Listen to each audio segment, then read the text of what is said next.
முருகா சரணம். வெற்றிவேல் முருகா சரணம். என் அன்பு பிள்ளை, இந்த முருகன் சத்தியம் செஞ்சிட்டேனா அதை மீறி ஒரு விஷயம் கூட தப்பாவோ தவறாகவோ நடக்காது. அப்படிதான் இப்போது உன் வாழ்க்கையில் நொடிப்பொழுதில் மாற்றங்களை கொண்டு வரணும்னு முடிவெடுத்து ஒரு அதிசயத்தையும் நடத்த போகிறேன். இந்த முருகன் மீது நம்பிக்கை இருந்தால் மட்டும் இதை முழுசா கேளு. நம்பிக்கை இல்லாட்டி இப்போதே இதை நிறுத்திவிடு என் செல்வமே. உன் எண்ணம் முழுவதும் நான் இருக்கேன்றதை புரிஞ்சுக்கிட்டு தான் உன் எண்ணங்களை நிறைவேற்றி நீ ஆசைப்பட்டதை நிறைவேற்றி கொடுப்பதற்காக நான் உன்னை தேடி வந்திருக்கேன். நீ ஒருபோதும் உன்னை அதிர்ஷ்டசாலி இல்லைன்னு யோசிக்கவே செய்யாதே. நீ அதிர்ஷ்டசாலி பிள்ளையாக இருப்பதால் தானே என்னை வணங்கக்கூடிய பாக்கியத்தை பெற்றிருக்கிறாய்.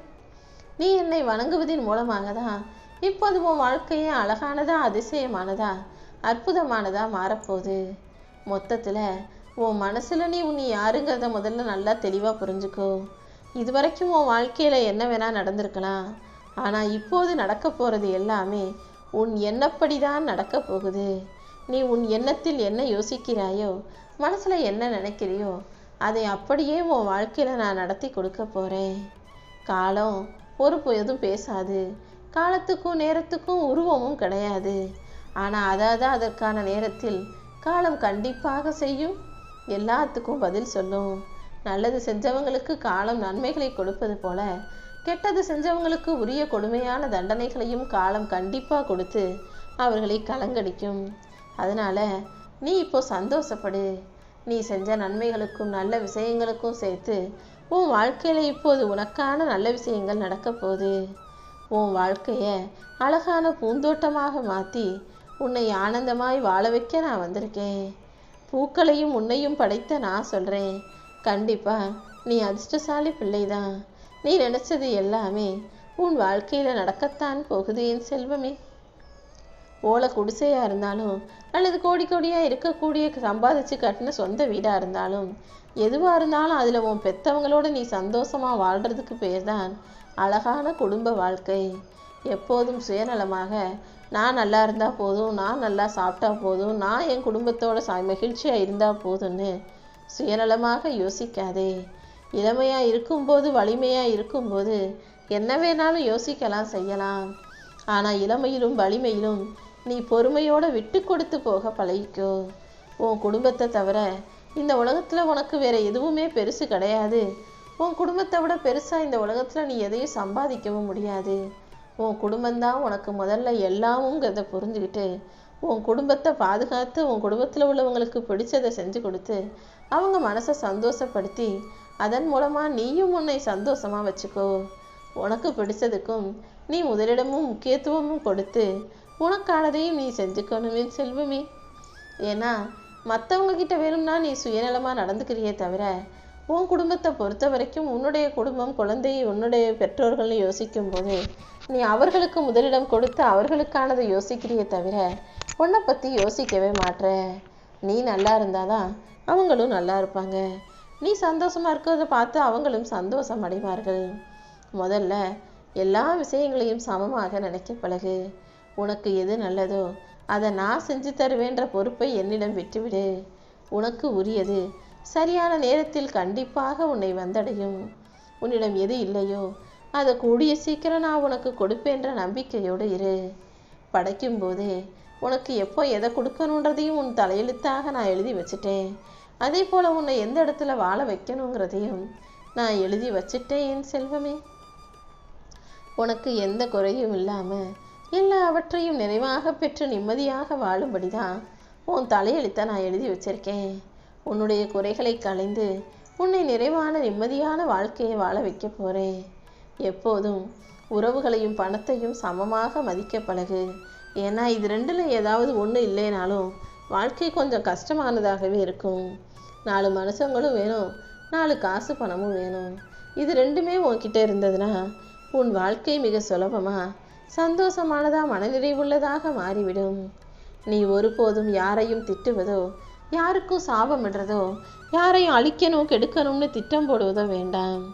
ஏன்னா நீ என்ன யோசிக்கிறியோ அதுதான் உன் வாழ்க்கையில் வந்து சேரும்னு சொன்னேன் அல்லவா. நீ உனக்காக நினைப்பது மட்டுமல்ல, நீ மற்றவங்களுக்கு என்ன நினைக்கிறியோ அதுவும் உன்னை வந்து சேரும். அதனால் முடிஞ்ச அளவுக்கு மற்றவங்களுக்கு நல்லதையே நினை.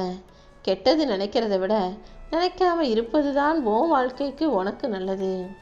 அதே போல் உன் மனசு வருத்தப்படும்படி யாராவது எதையாவது செஞ்சாங்கன்னா கண்டிப்பாக அவர்களுக்குரிய தண்டனையை நான் கொடுத்தே தீருவேன் என் செல்வமே. அழகான வாழ்க்கையை வாழணும்னு நினைக்கிற உன்னை அன்பாய் அமைதியாய் அழகான வாழ்க்கையை வாழும்படி செய்ய போகிறேன். ஆடம்பரமாக அனாவசியமாக செலவு செய்யாமல் இறைபக்தியோடு எளிமையான வாழ்க்கையை வாழ தயாராகு. யார் உன்னை கைவிட்ட போதிலும் இந்த அப்பன் முருகன் உன்னை ஒருபோதும் கைவிட மாட்டேன்னு நம்பு. கண்டிப்பாக நான் உன் வாழ்க்கையில் கொடுக்கக்கூடிய விஷயங்கள் அனைத்தும் காலத்தால் அழிக்க முடியாததாக, மாற்ற முடியாததாக, மிக பெரியதானதாக, உயர்வானதாகவே இருக்கும். நல்லதையே நினைக்கிற உனக்கு எல்லா விஷயங்களையும் நல்லபடியாக நடத்தி கொடுக்க நான் வந்துட்டேன். அடுத்தவங்களுக்கு என்ன தேவைன்னு தெரிஞ்சுக்கிட்டு அள்ளி கொடுக்கறதுல தப்பே இல்லை.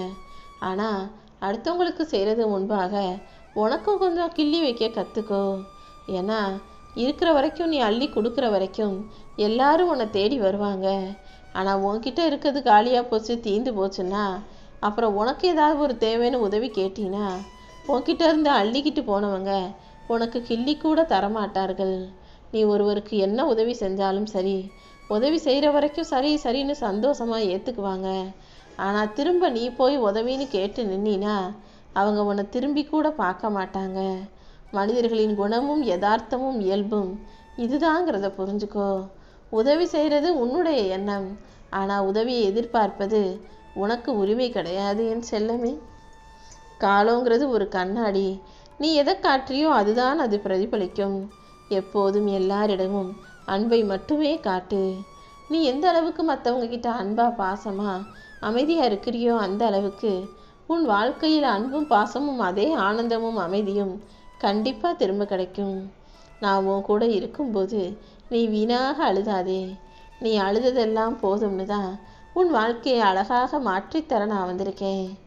யாரெல்லாம் உன்னை திட்டினார்களோ தூற்றினார்களோ அவர்களை பார்த்து பொறாமை கொள்ளும் அளவுக்கு உனக்கான நல்வாழ்க்கையை அமைச்சு தரப்போகிறேன். எப்போதும் எல்லாருக்கும் நல்லதையே நினை. முடிஞ்ச அளவுக்கு உதவி செய். உன் அப்பன் முருகன் உனக்கு துணையாக இருக்கும்போது நீ ஒருபோதும் வருத்தப்பட வேணாம். உன் நிலைமையை மாற்றி உனக்கான நல்லதை செய்ய தயாராக நான் காத்துக்கிட்டு இருக்கேன். வாழ்க்கையில் எப்போவுமே எதுவுமே இப்படியே இருந்துருமோ, இப்படியே நடந்துருமோ, இப்படியே போயிடுமோன்னு ஒருபோதும் யோசிக்காதே. உன் அப்பன் முருகன் எந்த நிமிஷத்தில் எதை வேணாலும் மாற்றி கொடுப்பேன்றதை புரிஞ்சுக்கோ. இதுவரைக்கும் உன் வாழ்வில் எத்தனையோ துயரங்களை நீ கடந்து வந்திருக்க. ஆனால் இப்போது உன் வாழ்க்கையில் வரக்கூடிய நாட்கள் எல்லாம் இன்பமயமானதாக, பொற்காலமானதாக இருக்க போகுது. அது மட்டும் இல்லாமல் நீ ஆசைப்பட்டு கேட்ட அனைத்தையும் உன் கைகளில் ஒப்படைக்க நான் வந்துட்டேன். இனி உனக்கான நல்ல விஷயங்கள் மட்டுமே உன் வாழ்வில் நடக்கும் என் செல்வமே. எத்தனை சோதனைகள் வந்தாலும் அது எல்லாவற்றையும் நீ கடந்து போகும்படி உனக்கு துணையாக நான் இருப்பேன். நீ அமைதியாக இருக்கும்போது நான் உனக்கான வாழ்க்கையை அழகாக ஆக்கி தந்தே தீருவேன். என்ன நடந்தாலும் எது நடந்தாலும் எல்லா சூழ்நிலைகளையும் பொறுமையாக கையாள கற்றுக்கோ. நீ மனம் தளராமல் இருந்தாலே கண்டிப்பாக உனக்கு நல்லது நடக்கும். படிப்பு, புகழ், பணம், பதவி, அந்தஸ்து, அதிகாரம்னு எவ்வளவு இருந்தாலும் சக மனிதனை மதிக்க தெரியாதவன் மனிதனே அல்ல. எல்லாரும், அது ஆணோ பெண்ணோ, எல்லாருமே மனிதர்கள் நினச்சி அவர்களை சமமானவர்களாக பார்க்க பழகு. உன்னுடைய பெத்தவங்க உனக்காக சொல்கிற வார்த்தைகளை முழுமையாக கேட்டு அதன்படி நடக்க கற்றுக்கோ. ஏன்னா எந்த ஒரு பெற்றோரும் தன் பிள்ளைகள் நல்லா வாழக்கூடாதுன்ற நினைப்போடு எதுவும் சொல்ல மாட்டாங்க. பிள்ளைங்க நல்லா இருந்தால் தான் பெற்றவர்களுக்கு சந்தோஷம். அதனால் இப்போதும் உன் அப்பன் முருகன் என் சொல்படி நீ கேட்டு நடக்கும்போது உன் வாழ்க்கையில் மாற்றங்கள் தானாகவே வந்து சேரும். முன்னெல்லாம் எதுக்கெடுத்தாலும் கண்ணில் அழுதுகிட்டே என்கிட்ட வந்து நிற்ப. இப்போது மனச்சோர்வும் மனக்கண்ணீரும் இல்லாத பிள்ளையாக இழந்ததை பற்றி யோசிக்காம நான் உனக்கு தரப்போறதை கேட்பதற்கு உரிமையோடு என்னை தேடி வருகிறாய். அந்த அளவுக்கு உனக்கு என் மேலே நம்பிக்கை வந்துருச்சுங்கிறதே எனக்கு ரொம்ப சந்தோஷமாக இருக்குது. நீ ஆச்சரியப்படும் அளவுக்கு உன் வாழ்க்கையில் அனைத்தையும் அழகாக நடத்தி முடிக்கிறேன். நீ எப்போவுமே உன் மனசில் தன்னம்பிக்கையோடும் தைரியத்தோடும் ஒழுக்கத்தோடும் நேர்மையோடும் இருந்தாலே உனக்கு துணையாக நான் இருந்து நல்லதை நடத்தி முடிப்பேன் என் செல்வமே. நீ செய்யக்கூடிய செயல்களில் முன்னேற்றம் இல்லையே நினச்சி கவலைப்படாத. உனக்கு இருக்கும் தடைகள் அனைத்தையும் சரி செஞ்சு உன்னை வெற்றி பெற வைக்க வேண்டியது என்னுடைய பொறுப்பு. உன் உடம்பும் மனசும் சோர்ந்து போயிருக்குன்னு தெரிஞ்சுக்கிட்டு தான் உனக்கு புத்துணர்ச்சியை தருவதற்காக, புது மாற்றத்தை வரவழைப்பதற்காக உன் அப்பன் முருகன் உன்னை பார்க்க வந்தேன். இப்போது நீ வாழ்க்கையில் ஜெயிச்சு நல்ல நிலைமையில வாழ்வதற்கு உனக்கு ஒரு வாய்ப்பு கொடுக்க போகிறேன். இனிமே நீ எதுக்காகவும் வருத்தப்படவே வேண்டாம். என்ன நடந்தாலும் எது நடந்தாலும் முருகா முருகான்னு என் நாமத்தை மட்டும் சொல்லும்போது உன்னுடைய எல்லா வேலைகளையும் வெகு சீக்கிரம் முடிக்க முடியும். அது மட்டும் இல்லாமல் அது வெற்றிகரமாகவும் நடந்து முடியும். உன் மனசுக்கு உற்சாகம் கடந்துடுச்சுன்னா உன் உடம்பும் சேர்ந்து உற்சாகம் ஆகிவிடும். நீ நினச்சதை நடத்தி கொடுக்கும்போது தான் நீ இப்படி சந்தோஷப்பட்டு உடலும் மனசையும் உற்சாகமாக ஆக்கிக்கொள்வான்னு எனக்கு தெரியும். அதனால தான் நீ ஆசைப்பட்ட அனைத்தையும் நடத்தி கொடுப்பதற்காகவும் உன் சோர்வை போக்கி உனக்கு தேவையான சக்திகளை கொடுப்பதற்காகவும் உன்னை தேடி வந்திருக்கேன். உன்னுடைய சிக்கல்களை எல்லாம் தீர்த்து, பிரச்சனைகளை தீர்த்து உனக்கான நல்லதை செஞ்சு தர்றேன். உன் வாழ்க்கையிலிருந்து எல்லா பிரச்சனைகளையும் சரி செய்வேன். உன்னுடைய சிக்கல்களை தீர்த்து உனக்கான நல்லதையும் நடத்தி தருவேன். உன் தீராத வினையும் தீர்க்கமான பக்தியால் தீரப்போகுது. இதுவரை நடந்ததும் நடந்து கொண்டிருப்பதும் எல்லாமே என்னுடைய செயல்தான். இனி நடக்க போகிறதையும் என்னுடைய அருளால் நீ நினச்சது போல நல்ல விதமாகவே நடத்தி முடிக்கிறேன். நீ ஒருபோதும் மனக்கலக்கம் கொள்ளாதே. நடந்ததையும் நடக்க போவதையும் நினச்சி கவலைப்பட்டுக்கிட்டே இருக்காம நடப்பதெல்லாம் நன்மைக்கே நினைக்க பழகிக்கோ. நீ பள்ளத்தில் இருப்பது போல உன் வாழ்க்கை இருந்தாலும் உன்னை மேட்டுக்கு கூட்டிகிட்டு வர்றதுக்காக கை கொடுக்க நான் தயாராக இருக்கேன். சொடக்கு போடுற அந்த நொடியில் கூட உன்னை உச்சாணி கொம்புக்கு நான் கூட்டிகிட்டு வந்து உட்கார வச்சிருவேன். கண்டிப்பாக நான் உனக்கு உறுதி அளிக்கிறேன் என் செல்வமே. நீ வெற்றிகரமாக வாழ்க்கையை வாழ ஆரம்பித்து திருச்செந்தூருக்கு வருவதற்கான ஏற்பாடுகளை எல்லாம் வெகு விரைவாக நான் சீக்கிரம் செய்ய போகிறேன்.